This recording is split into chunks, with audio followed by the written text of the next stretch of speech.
আমি সংক্ষেপে দুই তিনটি কথা বলবো।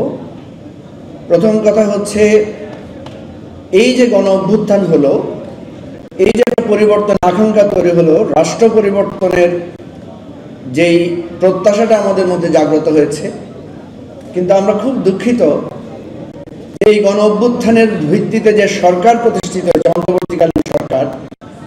অন্তর্বর্তীকালীন সরকারের সময়ে আমরা আশা করেছিলাম সড়ক নিরাপত্তায়, সড়কের শৃঙ্খলায় কিছুটা হলেও ছাপ পড়বে, কিন্তু আমি বরং দেখছি এই সময়ে সড়কের শৃঙ্খলা আরো বেশি ঝুঁকিপূর্ণ হয়েছে, সড়ক নিরাপত্তা আরো বেশি ক্ষতিগ্রস্ত হয়েছে। এবং আমি ভুল হলে তোমরা আমার ভুল সংশোধন করে দিবে, কারণ আমি দেখছি আগে যে পরিমাণ হেলমেট আমরা শহরে দেখতাম, মোটরসাইকেলের সামনে দেখতাম, আগে যে পরিমাণ রং সাইড দিয়ে গাড়ি চলাচল কম দেখতাম, এই রেজিমে এসে, এই সময় এসে আমি দেখছি সড়কের কোনো শৃঙ্খলা মানা হচ্ছে না। সুতরাং আমরা এখান থেকে প্রতিবাদ করছি। আমরা যেটা বলছি, অতীতে যখন আমরা দেখলাম যে যখন ইন্টারিম গভর্নমেন্ট থাকে, কেয়ারটেকার গভর্নমেন্ট থাকে, এই ধরনের অরাজনৈতিক সরকার থাকে, তখন সড়কে নিয়ম মানার প্রবণতা বাড়ে, ফুটপাতে অবৈধ দোকান কমে। এবারই প্রথম দেখলাম এটা পুরোটা উল্টা, ফুটপাতে দোকান বেড়ে গেছে, সড়কের শৃঙ্খলা কমে গেছে, এবং রিক্সাওয়ালারাও দেখি ট্রাফিককে পাত্তাই দেয় না, সার্জেন্ট ট্রাফিককে 2 পয়সা গুরুত্ব দেয় না।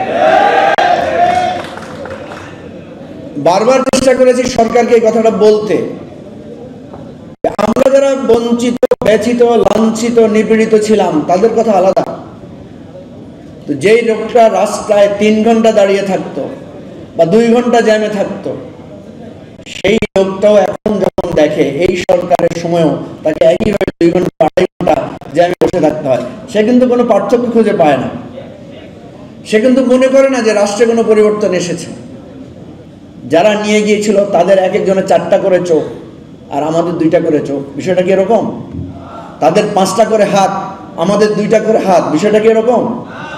তাদেরও একটা মাথা, তাদেরও 2টা চোখ, তাদেরও 2টা পা, তাদেরও 2টা হাত, আমাদেরও একই রকম। তারা যদি তাদের রাষ্ট্রটাকে এইভাবে গড়তে পারে, বানাতে পারে, একদিনে তো হয় নাই, হয়েছে। তারা যদি পারে, আমরা কি পারি না? আমরা কি পারবো? অবশ্যই।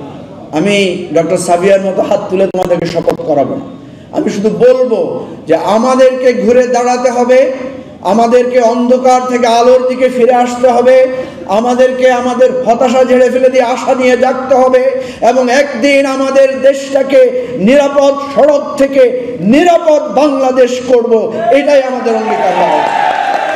সবাইকে ধন্যবাদ। আসসালামু আলাইকুম।